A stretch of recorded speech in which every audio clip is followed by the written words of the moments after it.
अस्सलामुअलैकुम वरहमतुल्लाहि वबरकातुहू। नाज़रीन कराम, बहनों और भाइयों, आज की इस नशिस्त में हम बात करेंगे एक इंतहाई हसास मौजू पे, जिना के बाद निकाह। इससे क्या मुराद है? एक आदमी किसी लड़की के साथ जिना का मुर्तकिब होता है, यानी जिना कहते हैं कि एक मर्द और औरत का आपस में सिनफी ताल्लुक कायम कर लेना, जिनसी ताल्लुक कायम कर लेना बगैर निकाह के या बगैर अक़द सही के, यानी आदमी उस औरत का शरई शौहर नहीं है और वो औरत उसकी शरई बीवी नहीं है। इस सूरत में जो ये नाजायज़ ताल्लुक है, इसकी आखिरी सूरत को जिना कहते हैं। तो हमारे यहाँ ये सवाल अक्सर किया जाता है कि एक शख्स जब किसी खातून से नाजायज़ जिनसी या सिनफी ताल्लुक कायम कर लेता है, तो उसके बाद क्या उनके घर वालों के इल्म में ये बात नहीं होती, या उनके घर वालों के इल्म में ये बात होती है?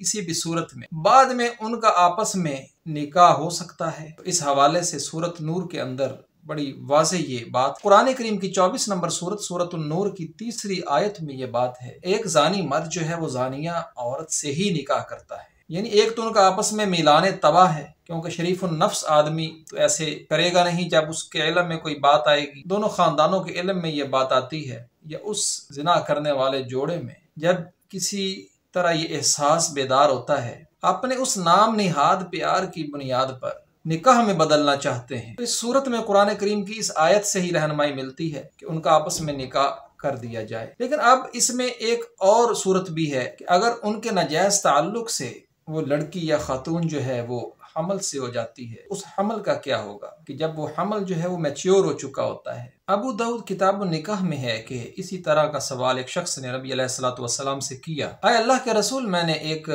बज़ाहिर कुंवारी औरत से निकाह किया, जब मैं उसके पास गया तो वो हामिला थी, अब मेरे लिए क्या हुक्म है? तो आपने फरमाया कि क्योंकि तूने उसकी शर्मगाह को अपने लिए हलाल तसव्वुर किया, इसलिए तो उसका हक महर देगा। और एक मुकाम पर है कि आप सल्लल्लाहु अलैहि वसल्लम ने उनमें तफरीक करा दी, उनमें जुदाई कर दी। तहजीब सुनन की 3री जिल्द के 61 सफ़ा पर इब्नुल क़य्यिम रहमहुल्लाह अलैह ने 4 किस्म के मसाइल के हल को इस्तेंबात किया है, यानी 4 किस्म के मसाइल का हल निकाला है। उसमें से एक ये बात भी है, जिना से जानिया का बहालत हमल निकाह हराम है। मालूम ये हुआ कि जब कोई शख्स किसी खातून से नाजायज़ सिनफी और जिनसी ताल्लुक कायम करता है और उसके नतीजे में हमल हो जाता है, तो इसका ये मतलब नहीं कि इस हालत में जो है उनका निकाह कर दिया जाए। अगरचे वो सूरत नूर की आयत है कि ये इन्हीं की शान शान है कि दोनों का आपस में अगर वो रजामंद हैं, वो चाहते हैं कि अपने एहसास जुर्म को इस तरीके से वो तलाफी करें,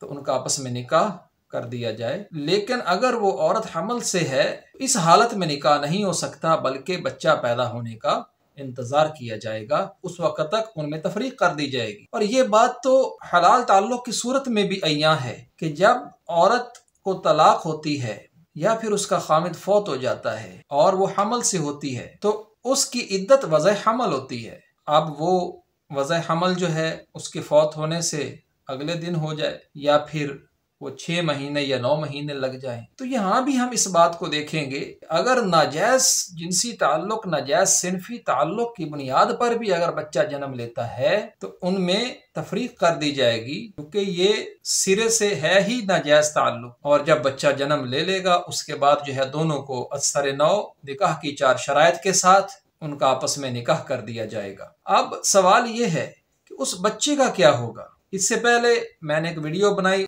उसका लिंक मैंने डिस्क्रिप्शन में भी दिया है, जिसका उन्वान है वलदुज़्ज़िना, लैपालक बच्चा। यानी एक सूरत तो ये होती है ना कि कोई आदमी किसी शौहर वाली से नाजायज़ ताल्लुक कायम करता है और उसके यहाँ बच्चा होता है, और रसूलुल्लाह सल्लल्लाहु अलैहि वसल्लम के पास जब ये मामला गया तो आपने फरमाया कि अल वलदु लिल फराश वलिल आहिरी हजर, के जिसके बिस्तर पर वो बच्चा हुआ है वही उसका कफील बनेगा, वो बच्चा उसी का लपालक होगा। और जो जिम्मेदार है उस बच्चे का, कि जिसके नाजायज़ ताल्लुक की सूरत में किसी की मातहत औरत ने उसको जन्म दिया है, उसके लिए पत्थर है। और इसके हवाले से मैंने बड़ी वजाहत से उस वलदुज़्ज़िना लैपालक के उन्वान से जो मैंने वीडियो बनाई, सीरीज थी 3 नशिस्तों में, तो तीसरी नशिस्त जो थी, तीसरा बयान जो था, उसके अंदर उसका मैंने जिक्र किया है। आप डिस्क्रिप्शन में उसका लिंक दे दिया है, वहां पे आप देख भी सकते हैं। लेकिन आज वाला मामला जो है ये मुख्तलिफ है उससे, कि ये वो औरत है कि जो शोहर वाली नहीं थी बल्कि बगैर शोहर के थी, जिससे किसी शख्स ने नाजायज ताल्लुक कायम कर लिया और वो हामिला हो गई। अब ये तो किसी का बिस्तर नहीं है। तो इस सूरत में जो है, जब तक वो उस बच्चे को जन्म नहीं देती, दोनों को जुदा कर दिया जाए। जब वो जन्म दे ले उसके बाद इनका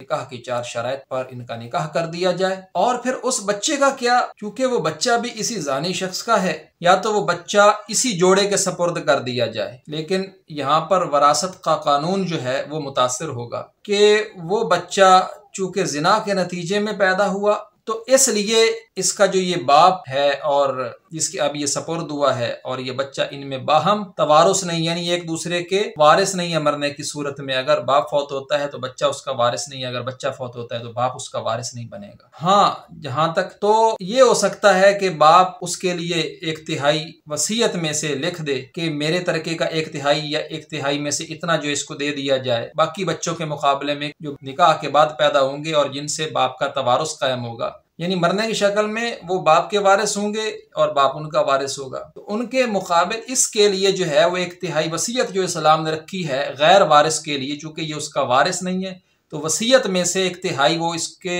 लिए जो है वो मुतय्यन कर सकता है, ये 1/3 में से एक हिस्सा। तो इस तरह से इस्लाम ने एक रास्ता निकाला है, उससे जो इस सूरत हाल निपटाया जा सकता है। जहां तक माँ का ताल्लुक है, तो माँ के साथ बच्चे का तवारुस है, यानी फौत होने की शक्ल में माँ बच्चे की और बच्चा माँ का वारिस बनेगा। और इसी तरह उस माँ के निस्बत से अपने बाकी जो उसके निहाली ताल्लुकात हैं उनसे भी उसका तवारुस कायम होगा, या उस माँ से जो बाकी उसके भाई होंगे उन भाइयों के साथ भी उसका तवारुस कायम होगा। अगरचे इस सूरत में एक ही बाप से हैं, लेकिन चूंकि दरमियान में ये एक रुकावट है कि ये बच्चा जिना की सूरत में, जिना के नतीजे में पैदा हुआ है, और दूसरे बच्चे जो है वो निकाह के नतीजे में पैदा हुए हैं, इसलिए ये एक कॉम्प्लिकेशन है। तो ये एक अलग चैप्टर है। तो अब सवाल ये है कि अब या तो ये बच्चा इन्हीं के सपुर्द कर दिया जाए, तो या फिर ये बच्चा किसी बे औलाद जोड़े के सपुर्द कर दिया जाए, या किसी भी खानदान में या खानदान से बाहर उसके सपुर्द कर दिया जाए, क्योंकि ये इलिजिटिमेट चाइल्ड है, ये चाइल्ड ऑफ अडल्ट्री है, ये वलदुज़्ज़िना है। अब ये नहीं कि